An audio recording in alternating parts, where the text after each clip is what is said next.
Welcome to Haverchat, a leadership podcast where we explore the principles, the stories, and the people that shape great leadership. Hello, everyone. I'm Todd Wiesenberg, the Chief Culture Officer here at Havercamp Group. And today we're going to be continuing our conversation about failing forward in leadership. Joining us today is Brent Haverkamp, the founder and owner of Havercamp Group. Brent, welcome, and I'm glad that you're here today. Thanks, Todd. And I just want to say what a great venue we have today.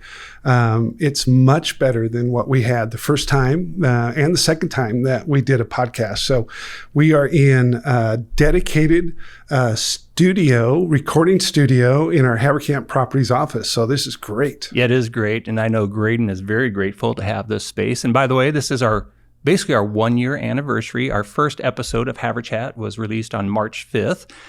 So Brent, as you think about the past year, I mean, what goes through your mind as far as, you've been a guest, well, this will be our third time with you, but yeah, what goes through your mind as you've listened to Haverchat? Have you seen it grow and evolve to the point that we're in a studio? Yeah. So first of all, let's just make a plug. I think you've done a dozen Haverchats so far. They're all awesome. And for anybody inside or interested in what goes on at Havercamp Group, let me just say, I think that they're valuable to listen to. If you want a little insight into our organization, our culture, our people, what you care about, it's a great way to get connected to those things. Mm-hmm. The second time you were a guest, we really began to focus on leadership and those principles. And our first conversation, you shared about, the people who influenced you in leadership. And during that episode, you said something that really kind of just stuck with me, and that you talked about, if we don't take the opportunity to learn from failure or adversity. I think you specifically were talking about adversity. We really miss out on an opportunity to grow, not just as a leader, but also as a person. So last month we brought in Tron and Dave, and they shared their thoughts about failing forward. So when that term failing forward hits your ears, Brent, tell me what goes through your mind. Yeah. So I think nobody likes failure. And so when we fail, or when we run up against hard things, I think we really have a couple of choices. One choice is to say, I hate how that makes me feel, and I don't want to feel that again. And either we say, I'm not going to do that activity, or I'm going to shirk away from that, or I'm going to do something different because I don't want to feel that again. Mm-hmm. I think the second thing that we can do is say, oh, this is hard, or I failed, and what can I learn, or how can I grow? And I think as I look back through my life, there's been times when I wasted a failure, when I didn't want to focus on it and give it some attention. And there's been times when I embraced a failure, and embracing it is so much better. And so I think let's explore a little bit today. Okay, how do you embrace that failure? And if you come out of the other side and that you grew or that you learned something, well, then you're better for it, Absolutely. And you're better off after the failure than you were before. Absolutely. So as an entrepreneur, and like most entrepreneurs, you try lots of different things. Yeah. And so in those early days of your leadership and kind of exploring, what it is that you're good at, what was one of those failures that you came out on the other side better because you went through that adversity? Yeah. I think it's good for us just to back up a little bit, and let's talk about the 90s as a decade. And so for me, the 90s was about getting started in real estate. And I went from, I don't remember the numbers, but 0 to 600 or 700 units, whatever it was in the 90s. And there was a lot of success in the 90s. And I think what happens when you experience success, particularly at a young age, you get a bit of a feeling of invincibility. And I had some invincibility in those days. And so what that is you think that, I'm able to do that. Or I guess a better way to say it is you don't understand you have limits. And everybody has limits, and you just either haven't hit them yet, or you have hit them and you learned where they are. And so because of that, I had an awful lot of confidence, and I said, I can do this, or I can do that, and I'm going to be successful at it. And so with a partner, Paul Wilkin, we started an organization called Retail Management Group. And we started out with Jiffy Lube and a car wash, and then we quickly expanded into convenience stores. And then we started constructing convenience stores, and then we moved into transmission shops, and we started building transmission shops. And eventually we had a chain of convenience stores, a chain of transmissions. We had several hundred employees, and, pieces and parts of that business were successful, but we grew really fast. And so we started to reach our limits. And then we had some unexpected things happen to us, things that were some things were in our control, some things were out of our control. One of the things that we did is we thought it was a great idea and I'm overstating just a little bit, but we actually built our convenience stores, several of them next to Come and Go's. And we thought we could compete well with Come and Go's. They're no longer around. They got bought out. Come and Go was much larger, much larger than we were. They thought that was a bad idea. And at many of those stores, they would cut gasoline prices below our costs, and, causing us to really go negative at those stores. And, we never thought that would happen. Another thing came about, and before we were over leveraged, and, that really hurt us. And so some things didn't go our way, and we found ourselves in saying, we expanded too fast. We're probably beyond our capacity here. And what should we do now? And it was a bit of an existential crisis. And so for me, I had the real estate business that I had started in the 90s. I had a real estate business, and Paul, as you know, who is almost always right, came to me and he said, "Hey, you've got to sell your real estate, because we have to fix this retail side. Otherwise, it's going to take you under." And I resisted. Oftentimes, part of it was the sense of, invincibility that I had. And I said, no, I can get out of this without doing that. I don't want to do that. But before long, I became convinced, he's right. If I don't do that, it's going to drag me down. And then very shortly after, we did this retail business, 2007, 2008, 2009 hit with a great financial crisis, and credit, really dried up. And the combination of those two things was like a 1-2 punch for us. And for a lot of days, I said, is this business going to survive? I had several friends that went bankrupt during those periods. And so I started really to question, who am I?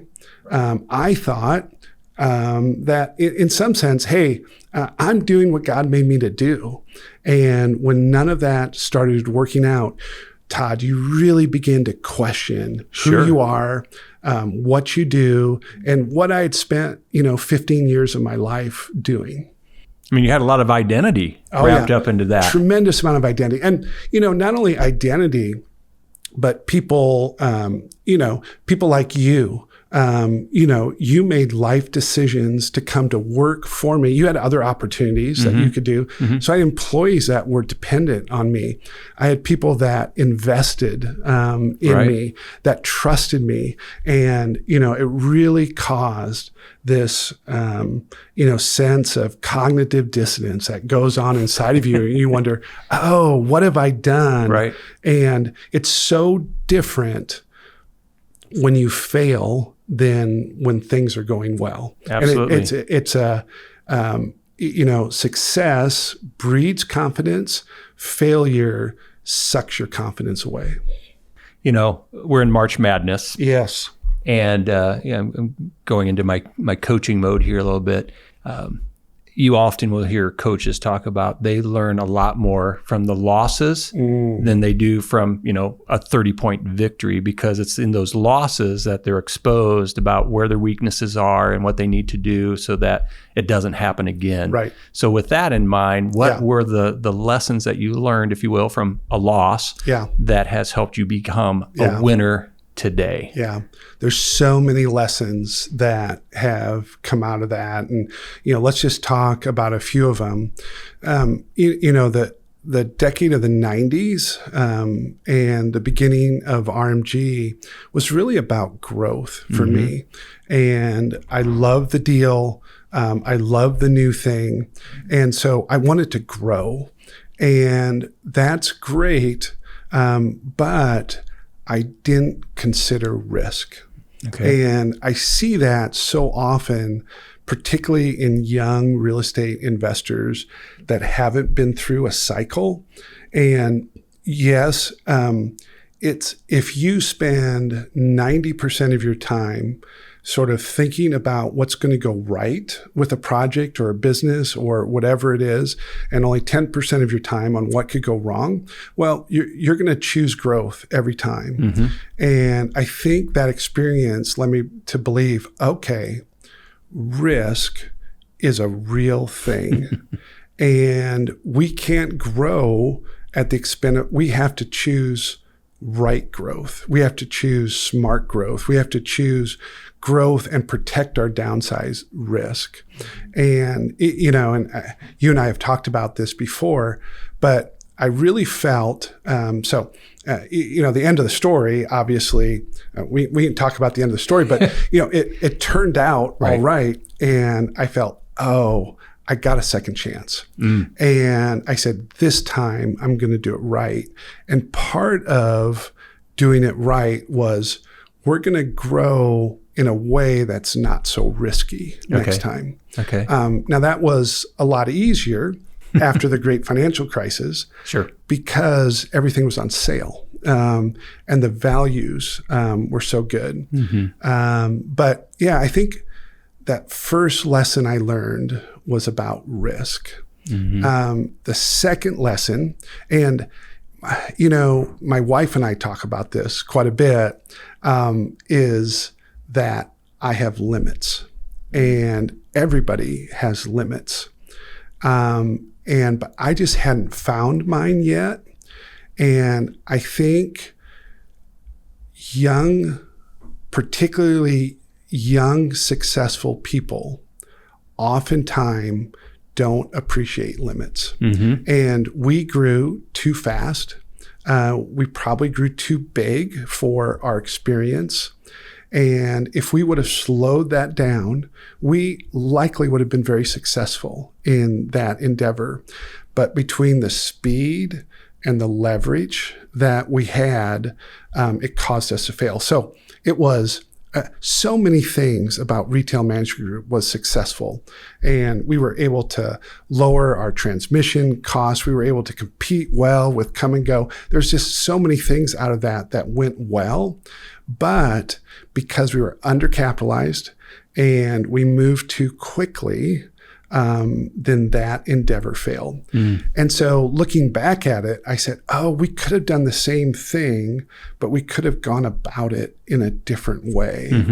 And so I think a lot of that, is, I don't know if that's, this idea of hubris or overconfident or, you think you're invincible. I don't know. Yeah. But when you haven't failed, you should think about failure or think about what you have failed on, because otherwise you lose sight of those things. Yeah. Yeah. One of the things I hear you saying is that we all deceive ourselves at some level, and we think we're going to be the exception. That's that person's story, but I'm going to be the exception. Yeah. And you had to go through that to basically say, there's no exception. I think the most dangerous thing is you look around at who's around you and you say, oh, well, I don't have that problem, or, you know, I've overcome that, or whatever it is. Well, all that means is you just haven't hit your limit yet. And for me, it was an incredibly humbling process. And when you have confidence without humility, you know, when you have ability without this humility, then you miss it.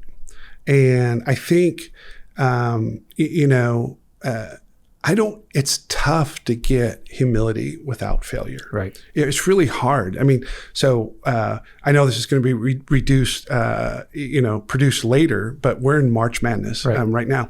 And there's a few teams out there that have been very successful and they're very confident. And I hope they've learned humility along the way, because when you find yourself down against a lesser team at halftime, you know what I mean? It's that idea, oh, we could get beat and I've got to play as hard as I've ever played in order to win this game. But it's not a lesson that's easily learned without failure. Absolutely. Yeah. Want to talk about opportunities and distractions. It's been said that opportunities are often disguised as distractions. So again, coming off on the other side of that, how do you discern the difference between an opportunity and a distraction? And if you were speaking to a young leader today, how would you coach them to know the difference between an opportunity and a distraction? Yeah. Certainly I have been guilty of that. We all have. I mean, we all are. In my life. And I often am attracted to the shiny new object.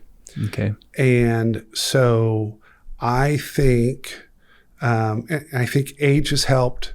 I think failure has helped. But what you say no to is at least as important as what you say yes to. And so I think I said yes to too many opportunities. If I would have said no to more opportunities, I think I would have missed that failure. I think it takes experience, discernment, maybe other people in your life, maybe a team. And, you know, that's what we have now at Havercamp Group that we didn't have back then, is really a team of people that makes decisions. Now, that slows us down, but that's probably a healthy process. Because we say, oh, I mean, it also helps having things like purpose statements, yearly goals, because when things are outside of that, then it should be a little bit easier for you to say no to the next shiny object.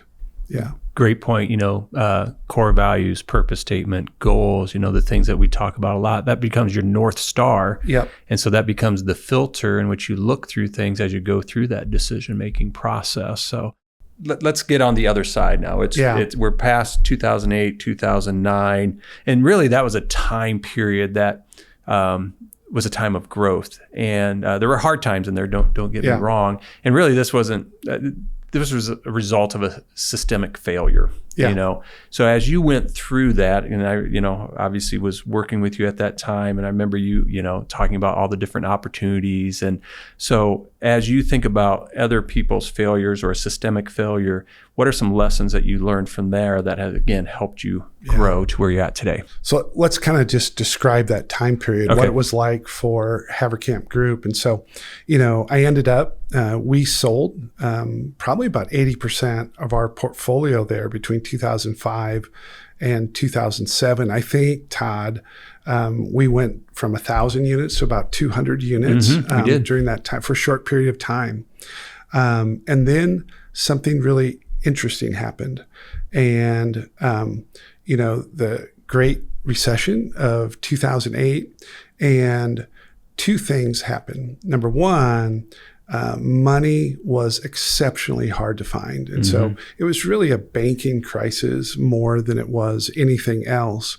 And so if you had debt on something that wasn't very good debt, that likely got called, and a lot of people got into trouble with that. But what also happened is banks took back a lot of assets. And we had been predominantly, an Ames-based business before then. But all of a sudden in the Des Moines market, condominium builders were having their projects foreclosed on by banks. And these banks that had these projects were looking to say, how can I get this project off of my books? And so we started going to banks and buying foreclosed condominium projects, asking them to place the debt on it because they wanted to get the project off of their books. And I said, listen, we're going to turn this into an asset for you. We're going to build this out as an apartment community, and it's going to be cash flowing. It's going to become an asset. And the banks, either they had very few options, but they for the first time in my life, we had a good team. We had a little bit of money in the bank, and we said, okay, let's do this right. And every deal at that point was so clear to me because the valuations were so much better than the valuations had been in 2005, 6, and 7. So I had just sold 800 units, and the units that I were buying were such a better deal than the units I had just sold. And so it's kind of the idea. So I had confidence that time around, but it was confidence that wasn't based on this idea of invincibility. It was confidence that was based on knowledge of the deal. And that's different. And so I think a good thing, for us to ask is, okay, where does that confidence come from? Do you have some belief that you can't fail? Well, that's probably poorly placed confidence. Or do you have real data in the market that this is going to succeed? And so those things propelled us. And as you know, that's what took us out of Ames, Iowa, and brought us into Des Moines and brought us into Cedar Rapids. And we pretty quickly did acquisitions and construction and really put us into the statewide organization that we are today. So I don't know if I answered your question. It's all good. It's all good. I'm sitting here reflecting as you're talking, because I remember, in your office at that time, and I've known you for a long time, know a little bit about, obviously your family, your background. You had a Monopoly game board framed up on your wall. And I remember you telling me during this time period, you felt like you were playing your childhood game, your favorite game of Monopoly, which I think you had to to bribe your sister to play or something like that. Yeah. But, coming out of that you just said, this is such a unique time period where, you are working with these lenders, you're, being able to negotiate. And it was such it was a hard time, obviously, for others, but it was also an opportunity for others to grow based on exactly what you were saying.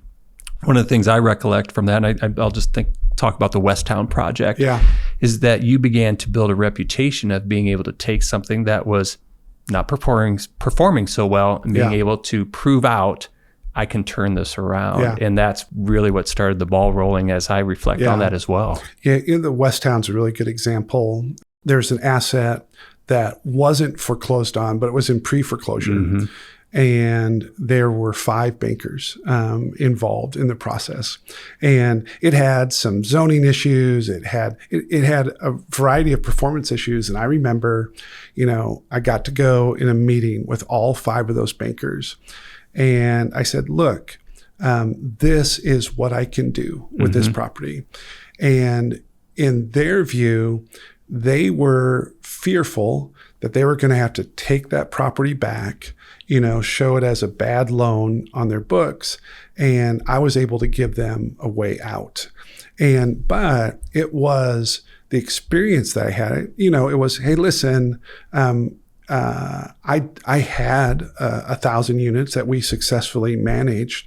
And so I had that experience and the confidence to say, listen, I can solve your problem. But it didn't come out of this hubris. Right. You know, it didn't come out of this sense of invincibility.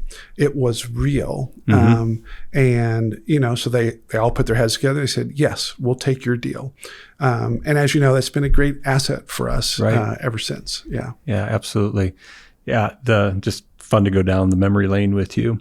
So let's pretend for a moment that, you know, for our leaders who are listening out there, let's pretend that they're maybe in the middle of a crisis or some sort of adversity, or maybe it's something they didn't even create themselves, or maybe cleaning up somebody else's mess. What would you want them to know or remember during this high pressure time period that when things feel so uncertain, what would you coach them on there? Yeah. The first thing, and I'll say this with a smile, but never waste a failure. Okay. And I really want them to embrace that idea. I think so often failure is painful. It causes negative emotions. It could be a failed relationship, be a failed business, it could be a failed investment, it could be a failed interpersonal relationship, it can be a failed employee. It can be any one of those ideas. And oftentimes we want to be done with it. We don't want to think about it, and we just want to move on. And I would say, don't do that. You're going to waste that event, and just stop, you know, take some reflection on whatever that happened to be. I mean, there were a lot of times, you know, in those years following that I said, okay, I came pretty close to going bankrupt, and what's going to stop me from having that happen again? What have I learned from that experience? What character did I lack then that I don't want to lack in the future? How am I going to act now that I didn't act then? And really take some time to reflect back on what your part of the failure was. And if you say, I wasn't a part of the failure, you're probably wrong. You know what I mean? It would be so easy for me Todd, to say, well, it wasn't my fault. You know, it was this or it was that. But clearly, you know what I mean? There were all sorts of things that I did to contribute to the situation that I got into. And if I didn't learn and grow and change because of that, it really would have been a failure. But now I can look back on that and I can say, there is the pre-time and the post-time. And in my view, it's as clear as day. In that, this is who I was then, and this is who I strive to be now, and they're different. Now, it was, you know, I sometimes I talk about it as an existential failure. I mean, it really wasn't, you know, it's just money, but it'd be the loss of, you know, probably 15 years of work and effort, and it would have really hurt. And so I'm thankful, you know what I mean, that it wasn't a complete failure, but it was close enough to really strike fear in me. And then, you know, I started to ask the big questions, like, why am I so fearful of this? You know, what is it about this that causes all this angst in me? You know what I mean? So those are the real questions when you get really deep and you start to learn about what motivates you and what's important to you and what your identity is based on. That's good. That's good. couple different thoughts. Just you mentioned something earlier that made me think of a saying that goes something to the effect that if you want to go fast, go alone. If you want to go far, go with others. And you talked about that, because of the team that we have in place now and because of this vision that you have for the company that's beyond, just 3, 10. I mean, you're looking way out there. It's because you want to go far and you have this together. Yeah. I think that's really good. Yeah. Yeah. I mean, I think that's one of my learnings. Todd, I'm probably better at the doing, at the deal, than I am at building a team. Mm-hmm. But I realized, after I failed, that building a team was the most important thing. Mm-hmm. And that, if I was going to have the type of business that was going to be able to survive for the long term, it had to be outside of myself. And I started slowly to learn and value how important that team was. And so, that's one of the learnings that came out of it. The other thing that you were just talking about here as well, we did a lunch and learn today with our leaders in training. And one of our, we were watching some TED Talks, and one of the points of the speakers was, first of all, don't blame. Look in the mirror. And basically what he was saying, it's so easy to blame. It's so easy to say, well, it's this person or this event or whatever. He said, first of all, stop blaming. And that's what I heard you say in your own way. The second thing was that look in the mirror. And again, I heard you say that, you kind of that self-reflection, own what you need to own and say, okay, what can I do to help so this doesn't happen again? So I'm not contributing to the problem. Yeah. If you failed and all you can do is blame others, then you lost your opportunity. Absolutely. You didn't grow. Right. And so if you view struggle, adversity, failure as opportunities to grow, it changes the perspective. Absolutely. And you say, I'm in this struggle. I'm in this, whatever it is, this relationship. I'm in this employee-employer relationship. And if you don't say, okay, how can I grow? How can I, if all you do is say, this other person, this other situation, this external event is the problem, and you don't say, what is it about me and how I respond and how I think that contributed to this problem? You're going to miss it. Right. And, some people, and we know people like this, some people go through life and you can tell they didn't take the opportunity to embrace failure, and they wasted the opportunity. And my admonition to everyone would be, don't waste the opportunity. It is a tremendous opportunity. And sometimes you only get a handful in your life of what I call serious failures. And so they're valuable. They're super valuable.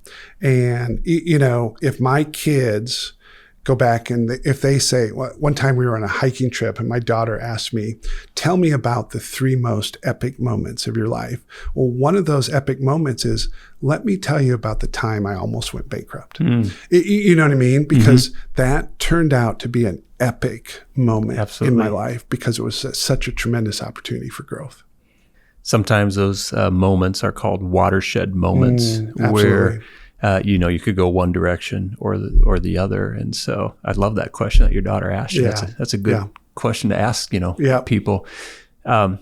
So don't blame others, look in the mirror, own what you need to own. And then the third part of the speaker, and again, I'm hearing you say this as well, he says, start to engineer solutions. So you reflect, what do I need to own? And then he began to take steps, and he tells a funny story about he was always getting frustrated with his kids being late for events.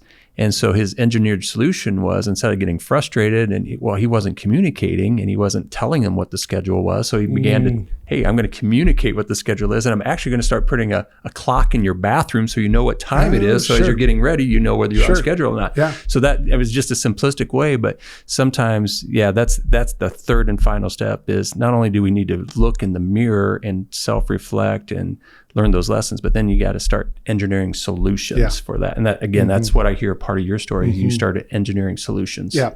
Part of it is identifying, but then you have to solve. That's at some point you got to solve. At some point you have to solve. And so solve means change.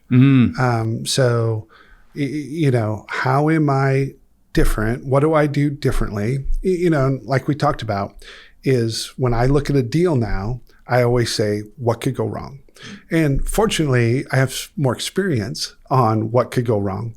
But before, I would always think, oh, what could go right? You know what I mean? This is awesome. Look at what could go right. And so I think, the maturity in that is I spend a fair bit of time thinking about what could go wrong. A lot of rich stuff there, Brent. So as we wrap up, is there anything that you didn't say that you wish you would have said? This is your opportunity. I always love to include those that are close to me, you know what I mean, in these types of conversations. And so, because I talk a lot about myself and, all that, there's always people around me. I talked about limits. My wife is great at limits. I'm bad. And so she reminds me about limits so often. The idea about risk, Paul is great at reminding me, that wasn't my idea. He was the one that said, hey, if you don't start, your risk meter is broken. If you don't start focusing on risk. And so, every story that I told, almost involves somebody else in my life helping me move forward. And so just a reminder, failure is a lot easier to process together with someone than it is all by yourself. So, yeah. That's I call it the iron sharpens iron principle. We need other people in our life to sharpen us. And well, Brent, thank you so much for your time today and your insights. They were all very rich and just, again, fun to go down memory lanes with you, and really appreciate your time. Very good. Thank you very much, Todd. Appreciate it. Enjoyed you're welcome. it quite a bit. You're welcome. And to our listeners, I want to thank you for joining us today on Haverchat, a leadership podcast. And we hope that you took something away from today's conversation that will inspire you to think about failure or adversity differently, where you see it as that opportunity to grow and become not only a better leader, but a better person. So be sure to follow Haverchat as we have more conversations about leadership. And until the next time we get together, keep leading with purpose.